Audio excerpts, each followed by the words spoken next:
नमस्कार दोस्तों। पूर्व मुख्यमंत्री अशोक गहलोत, राजनीति की वह किताब है, उस किताब को जो जितना पढ़ता गया हर पन्ने पर वह डूबता चला गया। जिसने उस किताब को पूरा पढ़ लिया, समझ लीजिए वह राजनीति की किसी भी परीक्षा में फेल तो नहीं होगा। और बहुत सारे लोग इसके उदाहरण हैं जिन्होंने अशोक गहलोत को पढ़ा है।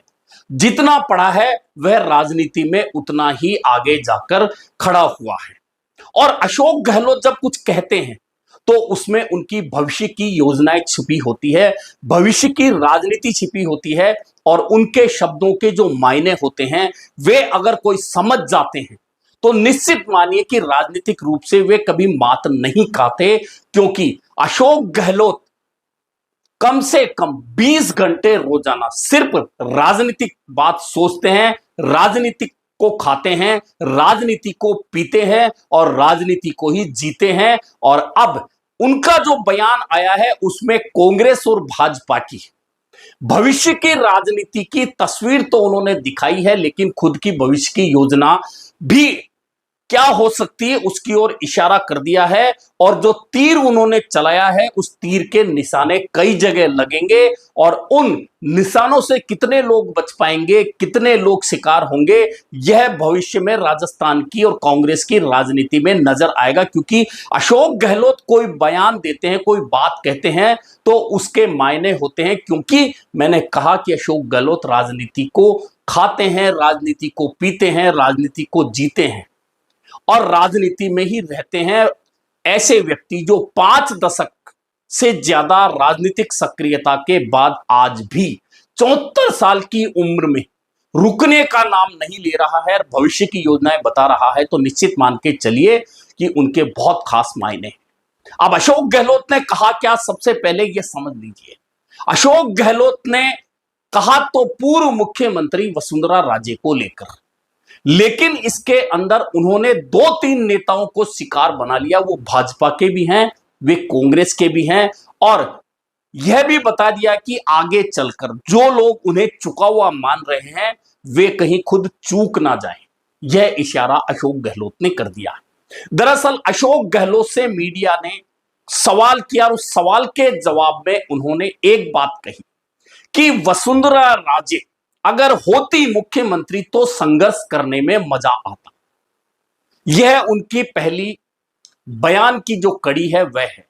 यानी कि इस बयान के जरिए उन्होंने 2 बात कह दी कि वर्तमान में भाजपा सरकार का नेतृत्व कर रहे भजनलाल शर्मा मुख्यमंत्री को वे इस लायक नहीं समझते कि उनके सामने संघर्ष करने की भी जरूरत है। यानी कि एक तरह से वर्तमान मुख्यमंत्री भजनलाल शर्मा को उन्होंने कमजोर कहते हुए वसुंधरा राजे को मजबूत नेता के रूप में भाजपा में खड़ा कर दिया कि आज भी वसुंधरा राजे ज्यादा मजबूत हैं। अगर वे मुख्यमंत्री होती तो कांग्रेस को ज्यादा संघर्ष करना पड़ता, लेकिन भजनलाल शर्मा मुख्यमंत्री हैं तो कांग्रेस को ज्यादा संघर्ष करने की आवश्यकता नहीं है। यानी कि इस तीर के जरिए उन्होंने वसुंधरा राजे को जहां संबल दे दिया, वहीं भजनलाल शर्मा को कमजोर मुख्यमंत्री साबित कर दिया। अब वे कहते हैं कि वसुंधरा राजे नेचुरल चॉइस होती, लेकिन उन्हें क्यों नहीं बनाया गया, यह उनकी पार्टी जाने। यानी कि एक तरह से वसुंधरा राजे जो पूर्व मुख्यमंत्री हैं,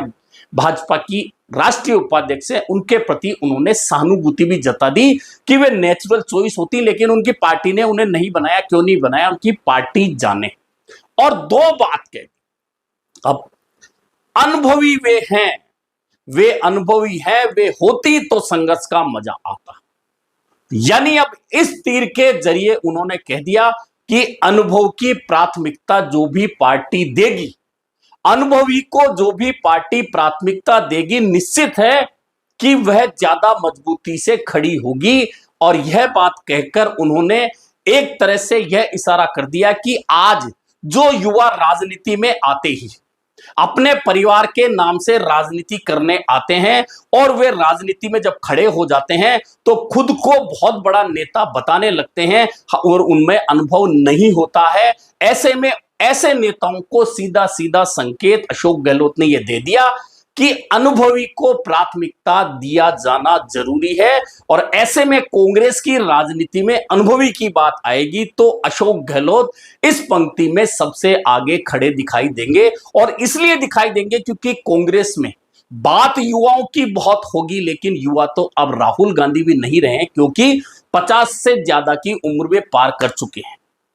और अगर अनुभवी की बात आए तो जब पार्टी के अध्यक्ष मल्लिकार्जुन खड़गे 78 साल की उम्र में पार्टी के मंचों से दहाड़ रहे हैं, 77 साल के सिद्धारमैया कर्नाटक के मुख्यमंत्री बनकर बेहतर सरकार चला रहे हैं, तो फिर आज 74 साल की उम्र पा चुके अशोक गहलोत आगे 3 साल बाद 2028 की जो चुनावी रणनीति होगी कांग्रेस की, राजस्थान में चुनाव जब आएंगे तो 77 साल की उम्र में वे अनुभव के मामले में सबसे आगे खड़े होंगे।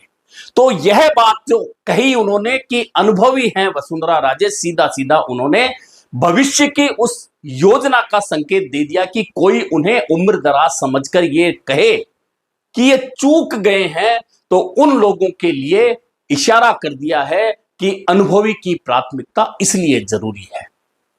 हालांकि अशोक गहलोत की उम्र, वे बहुत अच्छी तरह से जानते हैं कि उम्र को कोई नहीं हरा सकता, बाकी तमाम चीजों को हराया जा सकता है लेकिन उम्र को कोई नहीं हरा सकता। और यही दिखाने के लिए अशोक गहलोत की जो सक्रियता आप लगातार देख रहे हैं पिछले 6 महीने के दौरान, आप देख लीजिए कि अशोक गहलोत की जो सक्रियता है वह सिर्फ राजस्थान नहीं बल्कि राजनीतिक रूप से कांग्रेस के तमाम मंचों पर नजर आ रही है। अब लोग कहेंगे कि उन्हें आखिरकार कांग्रेस फिर आगे क्यों नहीं ला रही, तो फिर यह सोचने वाले इस भूल में तो आपको बता दें कि कांग्रेस ने पिछले दिनों ओबीसी गवर्निंग काउंसिल का गठन किया था और उसकी बैठक कर्नाटक में हुई थी।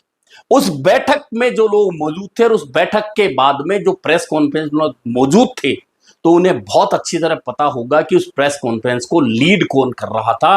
उस कॉन्फ्रेंस को लीड अशोक गहलोत कर रहे थे, जबकि वे उस गवर्निंग काउंसिल के चेयरमैन नहीं हैं। यानी कि जो अन्य नेता अनुभव के नाम पर वहां थे, उन्होंने भी अशोक गहलोत को लीड सौंपी उस गवर्निंग काउंसिल की प्रेस कॉन्फ्रेंस में। यह अपने आप में बहुत बड़े मायने रखता है।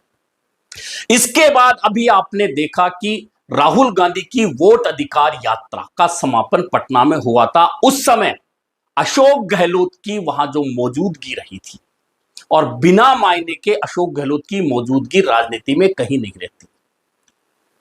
इसके अलावा पिछले दिनों फ्लैशबैक में अगर राजस्थान की राजनीति में आप आए तो आपको याद होगा कि बाड़मेर में कांग्रेस का एक सम्मेलन हुआ था और उसमें कुछ नेताओं ने अति उत्साह में इस तरह के भाषण दिए थे। और वे भाषण क्या थे? मेवाराम जैन और अमीन खान की पार्टी में वापसी के खिलाफ थे। और जिन नेताओं ने यह भाषण दिए थे वे अपने आप को दिल्ली के बहुत बड़े नेता साबित करने में कभी कोई कोर कसर नहीं छोड़ते।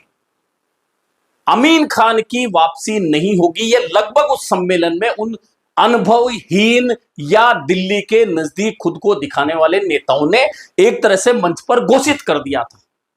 लेकिन उसके ठीक 1 महीने बाद में अचानक बिना किसी भीड़ भाड़, बिना किसी शोर शराबे के अमीन खान की कांग्रेस में वापसी हो गई। और वह वापसी हुई तो कैसे हुई कि जिन उम्मेदाराम बेनीवाल की चिट्ठी पर अमीन खान की कांग्रेस से रवानगी हुई थी, निलंबन हुआ था, उन्हीं उम्मेदाराम बेनीवाल की सिफारिश पर अमीन खान की पार्टी में वापसी हो गई। उस वापसी को करवाने के लिए अशोक गहलोत स्पेशल रूप से दिल्ली गए थे। तो उन नेताओं को भी अशोक गहलोत ने यह जवाब दे दिया कि मंच से भाषण देना और खुद को दिल्ली के नजदीक दिखाना एक अलग बात है, लेकिन असल में किसके पांव कहां कितने मजबूत हैं राजनीतिक रूप से, यह तब नजर आता है जब आप कोई कार्यक्रम या काम करके दिखा देते हैं। और इस मामले में अशोक गहलोत यह काम करके राजस्थान के नेताओं को स्पष्ट संकेत दे चुके कि उन्हें जो चूका हुआ मानता है मानता रहे। अब रही भीड़ भाड़ ये वो बातें, तो भीड़ तो नरेश मीणा के लिए भी जबरदस्त हो रही है। जबकि वे ना तो पूर्व मुख्यमंत्री हैं, ना वे सांसद हैं, ना वे विधायक हैं, ना वे मंत्री रहे हैं, और ना उनकी कोई किसी पार्टी में पोजीशन है। लेकिन उस नरेश मीणा के लिए भी भीड़ इतनी उमड़ती है जिसके पास में ना पैसे की व्यवस्था है, ना बड़े नेता जिसके साथ हैं।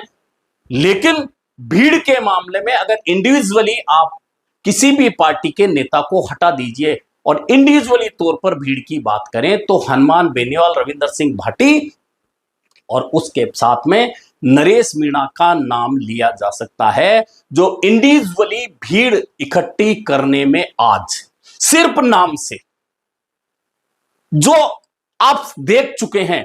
ऐसे में अशोक गहलोत के काफिले या अशोक गहलोत की भीड़ का कोई अंदाजा लगाना नहीं लगाना अपने अपने स्तर पर लोग कर सकते हैं। बहुत सारे नेता ड्रोन शॉट्स दिखाते हैं, रील्स डाउनलोड करके दिखाते हैं, भीड़ का आलम दिखाते हैं, लेकिन वह भीड़ किन लोगों की होती है, कहां से आई होती है, राजनीति में हर कोई समझ सकता है। कुल मिलाकर अभी जो बात है वह सिर्फ यह है कि अशोक गहलोत का 30 सेकंड का एक बयान है जो निश्चित मान के चलिए कि राजनीतिक रूप से बहुत बड़ा बयान है, और कांग्रेस भाजपा की दोनों की राजनीति के लिए जरूरी है कि उन्होंने वर्तमान मुख्यमंत्री को ना सिर्फ अनुभवहीन बता दिया वसुंधरा राजे का नाम लेकर, और यह भी कह दिया कि अनुभवी वसुंधरा राजे थी, तो यह कह दिया कि अनुभवी अगर कोई हो तो फिर वह निश्चित तौर पर राजनीतिक रूप से किसी भी सरकार को नेतृत्व करते हुए मजबूत रहता है। यह कहकर उन्होंने इशारा कर दिया कि अनुभव को कभी भी पीछे नहीं छोड़ा जा सकता। ऐसे में अब कांग्रेस की राजनीति में उथल पुथल होनी है, नजदीक होनी है, निकट भविष्य में होनी है। क्यों होनी है? क्योंकि राजस्थान की सरकार को पौने 2 साल हो चुके हैं, मध्य प्रदेश की सरकार को पौने 2 साल हो चुके हैं, पंजाब में चुनाव आने वाले हैं, इससे पहले आसाम में चुनाव आने वाले हैं, केरल में चुनाव आने वाले हैं। ये तमाम प्रदेश और उससे ठीक पहले बिहार में चुनाव हो जाएंगे। ये तमाम जो प्रदेश हैं उनमें कांग्रेस क्या करेगी यह भविष्य की तस्वीर नजर आएगी। और अभी जो बदलाव हुए हैं जिन प्रदेशों में हुए हैं उनमें तमाम प्रदेशों में